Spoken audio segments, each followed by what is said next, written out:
Ndio. Nilizungumza naye na alinieleza kwamba muda si mrefu tutakuwa tumezingatia mambo hayo, kwa sababu unaona alihitaji zaidi masuala kuhusiana na mambo hayo ili tuweze kuiweka mtwanda. Ndio, pia mkurugenzi mkuu tukazungumza naye, lakini tukapata mambo yanahitaji ukamilifu mkubwa zaidi ili kuitimiza. Ndio. Asante sana, nashukuru. Sawa. In case of anything nitakupigia simu alafu tutapanga, lakini nashukuru sana kwa msaada mkubwa ambao ulifanya katika kampuni yetu ya kupeana ushauri. Ndio. Tulikuwa tunaandika hadi barua pepe kwa sababu nakumbuka mara yetu ya mwisho tulikuwa tumetumia kampuni yao, so tulikuwa tunangoja mkurugenzi wao pia. Ndio.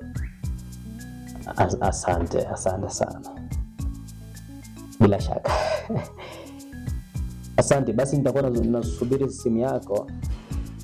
Ndio ili tuweze kuwa na mengi zaidi ili kuhakikisha kwamba kila kitu kinakuwa kwa salama. Shukrani sana, asante sana.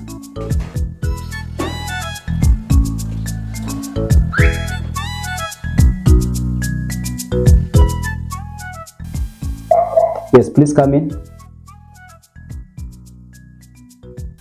Yes, how are you? Please have a seat. Okay. Yes, tell me. Jambo la kwanza, nashukuru sana kuwepo hapa na nimependa sana huduma yenu hadi kutokea pale nje. Mapokezi yamekuwa mazuri sana. Okay. Naamini ya kwamba matatizo yangu leo yanaenda kutatuliwa. Lakini pia nimekuwa nikiwafuatilia sana kuhusiana na kazi ambayo mnafanya, na ni kazi nzuri zaidi kutoa ushauri haswa kwa watu wenye changamoto kama zangu. Wacha nianze kwa kujitambulisha. Mimi naitwa Kihoro Lenses, ambapo mimi nafanya kazi ya kupiga picha, wanahabari, producer na mambo kama ufawidhi, masuala yote yanayohusiana na masuala ya wanahabari. Lakini sicho kilichonileta hapa siku ya leo. Mimi nina changamoto ya kibinafsi na ningeomba ushauri kutoka kwenu. Ndio. Mimi nina changamoto za kimapenzi ambayo yananisumbua sana. Kuna msichana mmoja ambaye anaitwa Rognina. Ni hadithi ndefu sana ambayo singependa hata kuyazungumza sasa hivi kwa sababu nimeyazungumza sana. Lakini kwa sababu nahitaji usaidizi kutoka kwako, labda tutazungumza juu. Rognina ni msichana ambaye nilikuwa naye kimapenzi na miaka 2 iliyopita. Ni msichana ambaye nilimjua baada ya mimi kuenda kwenye mji mmoja hapa nchini inaitwa Mombasa. Nilijuana naye, nikaingia naye kimahusiano na nikamwamini sana na tukafanya vitu vingi zaidi naye. Okay. Niliamini ndio msichana sahihi wa maisha yangu. Na haikuishia hapo. Ikafika hatua ambapo hadi nikaekeza naye. Kwa maana hiyo nilimfungulia hadi biashara na tukafanya vitu vingi zaidi, tu si biashara pekee, kwa sababu kuna vitu vingi zaidi niliwekeza naye, mambo ya kibinafsi mengine. Niliahidi vitu vingi sana na nilimwona ni msichana mwenye hekima, mwenye akili na anatosha hadi kuitwa mke rasmi, kwa sababu sipo bado. Kwa hivyo hadi sasa hivi bado sijaoa. Lakini baada ya matukio hayo yote, mimi kuwekeza kufanya vitu vingi na pia yeye kunishawishi hadi niache kazi yangu na nilifocus na yeye, baadaye Rognina alikuja akaniacha na niliambia hayupo tayari kuwa nami katika mahusiano, na pia biashara akaniruka na akamiliki kila kitu, akaniacha hohe hahe. Lakini mkubwa, sicho ambacho bado nahitaji, sicho ambacho kinaniumiza zaidi, kwa sababu sasa hivi bado niling'ang'ana na nikarejesha hali yangu ya kifedha. Lakini kitu ambacho kinanisumbua zaidi ni eti hata baada ya mambo haya yote yeye kunifanyia, nimejaribu kumove on ama kutafuta msichana mwingine niingie naye mapenzi, imenishinda. Naona tu msichana sahihi kwa maisha yangu bado ni Rognina. Na nilikuwa naomba ushauri kutoka kwako, mkubwa wangu. Asante sana kwanza kwa kuzuru kwenye shirika letu la kutoa misaada kwa watu ambao wameathirika kisaikolojia.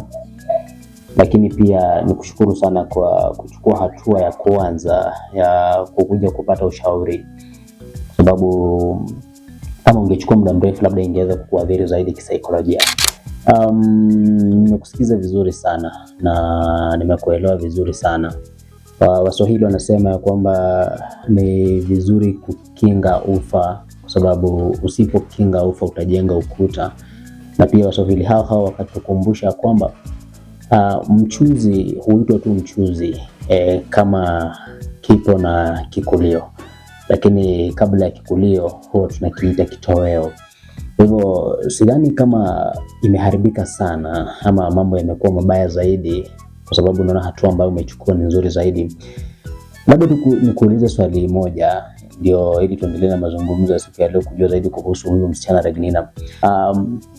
Huyu msichana mlianza mahusiano naye ukiwa na miaka mingapi, na labda alikuwa na miaka mingapi, na wakati huo ni kazi gani ulikuwa unafanya, na yeye pia ni kazi gani alikuwa anafanya? Wakati huo ndo nilikuwa nimemaliza tu chuo. Hivyo nilikuwa ni kijana ambaye nimetoka chuo na nikapatana naye. Nilikuwa kazi yangu ya pili sasa baada ya mimi kumaliza shule. Nakumbuka vizuri nilikuwa na miaka 22 na yeye alikuwa na miaka 22 kama mimi. Sababu wote pia alikuwa amemaliza shule, lakini alikuwa amemaliza shule mbele yangu miaka 2 iliyopita. Lakini kiumri mimi na yeye tulikuwa umri sawa kulingana na jinsi alivyokuwa ananieleza. Mara kwa mara Kihoro lenses, msichana akiwa na umri wa miaka karibu sawa na wewe, mara kwa mara saikolojia yao kulingana na sayansi huwa inakuwa juu zaidi kushinda yetu sisi wanaume, kwa sababu msichana ameumbwa kukua haraka kiakili. Kwa hivyo huyu wanashauri watu wengi sana uwe na msichana ambaye ako na miaka ya chini, unamshinda na kama miaka 5. Kwa hivyo kulingana na jinsi nilivyosikiza hadithi yako, unapata msichana yule kwa sababu alikuwa rika moja na wewe, ama unaweza pata alikuwa mkubwa kukushinda, sababu anaweza kuwa alikudanganya. Aliweza kuikontrol akili yako, na kwa sababu umeeleza vizuri alikuwa amemaliza shule kama miaka 2 kabla ya wewe, yeye alikuwa na ile tajriba ya maisha. Kwa hivyo alikaa hivi akaona labda kuna ile udhaifu, wewe hauwezi kuwa naye kama kiongozi wake ama yule mwanaume wake, kwa sababu wasichana kuna vitu vingi sana wanazingatia ili kusema kwamba huyu sasa ndo mwanaume ambaye mimi nitatulia naye. Kwa hivyo aliona ikifika ni masuala ya wewe kuwa mwanaume wake rasmi ingekuwa ngumu, na labda kwa sababu aligundua na kwamba wewe unapenda zaidi, ingekuchezea alafu ifike mahali aone ni kama anataka kukuacha, naona labda angeleta madhara makubwa zaidi. Kwa hivyo aliamua kuifanya mapema kabla wewe hujaathirika zaidi. Kwa hivyo labda jambo la kwanza ningekuomba nitaomba sana ujaribu kuepuka kukaa peke yako. Ni vizuri ukitafuta watu, marafiki, mnakaa na wao pamoja. Epuka sana kukaa yani ndani ya nyumba mara nyingi. Hakikisha kwamba unatoka kule nje, unakutana na watu, unaenda unatembea kwa marafiki, tembelea maeneo tofauti, ile tunaita walk adventure.